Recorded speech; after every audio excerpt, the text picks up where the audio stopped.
As a young girl growing up in the Philippines, no one could have guessed what life would have in store for Loida Lewis, not even Lewis herself. She's now a celebrated philanthropist who shattered glass ceilings in the legal world and became the CEO of a billion-dollar company, all while dealing with devastating loss. It's a journey detailed in her new book, Why Should Guys Have All the Fun? So is this the pink room?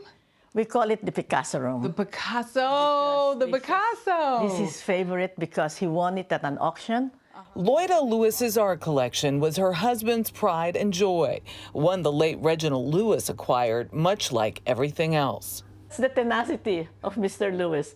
5 years he went and visited Romar Burden's widow, and 4 times she said no. She knew he will not stop. Many of his keepsakes are now enshrined. So what's in here? Things that he loved. Monte Cristo cigar. Reminders of their 24-year marriage, 3 decades after his death. I'm curious to know what if you hadn't met Reginald Lewis, where you might be today. Well, probably a senator. Or even a concert pianist. One thing's for certain, she was no trophy wife, even for the first Black American to build a billion-dollar business. What is this room? This is the blue room, which is really a room for memorabilia. The seemingly demure widow has candidly spilled the tea in why should guys have all the fun. After 30 years, I said, I think especially women should know that we are capable. We are not men, but we are capable. Anything he can do, we can do, not better, but differently. It nods to her husband's memoir, Why Should White Guys Have All the Fun?, a book she inspired after penning her own books first. If it sounds like she's a bit of an overachiever, thank her parents. She graduated the top of her law school class in the Philippines, acing her bar exam. She was gifted a trip around the world from her dad, but fell in love with New York City while visiting her sister. And after finding a job, found her role as a matchmaker. Who thinks of introducing their sister to their boss? Of course. I mean, for me, it's very natural. You know, my sister... That's not natural, Loida. No, but my sister has always been prettier than I am. And my boss was fast. They were going out on a date that weekend. So for Friday, he asked me, Loida, why don't I fix a double date?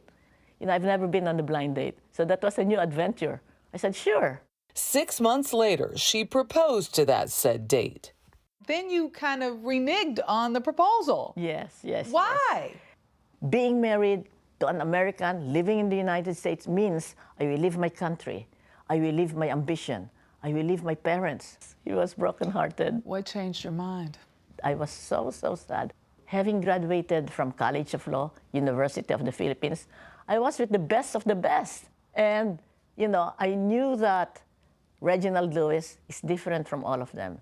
He was masterful. By 1987, the corporate attorney turned his sights to business and leveraged a buyout of an international food company worth $985 million. He renamed it TLC Beatrice International Holdings, Inc. Later that year, it nearly doubled its revenue, becoming the first Black-owned company to have more than $1 billion in annual sales. He became a billionaire before the age of 50. I would say that it was his inner desire to prove white people wrong, that a Black man can reach the height that any white man can do. While he ran the world, she practiced immigration law, all the while raising 2 daughters. But in 1992, Reginald Lewis was diagnosed with terminal brain cancer. I was out of sort. I was totally discombobulated. Anytime I hear about a song or I just remember him, I would just cry, bawl. And then after 6 months, around December, I started to think now, what do I have here? My 2 girls. I will be mother and father to them. So that's one. Number 2, the book, it had to be finished. And then the third one is the company.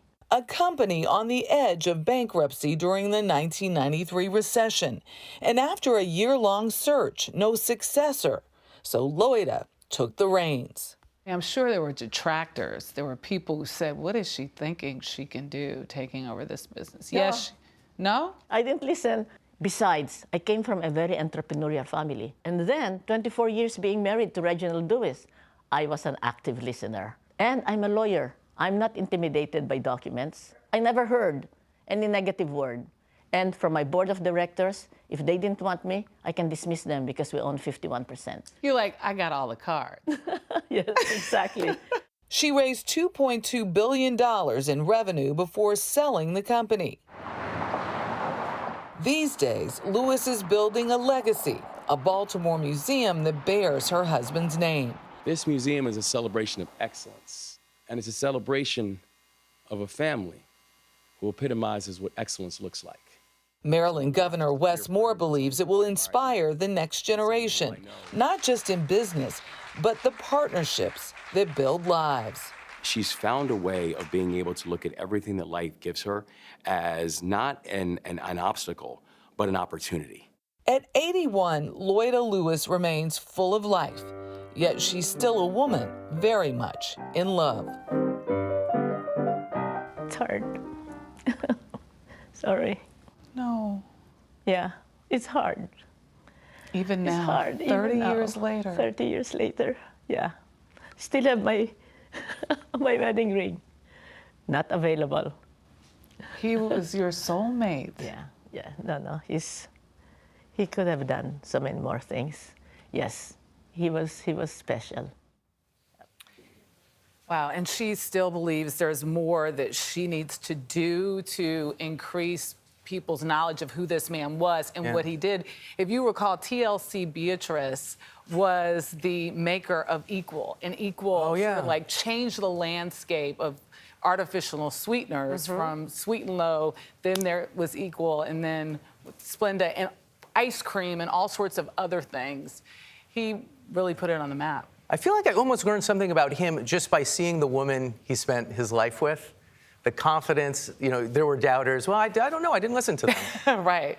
She's a force. She is a force.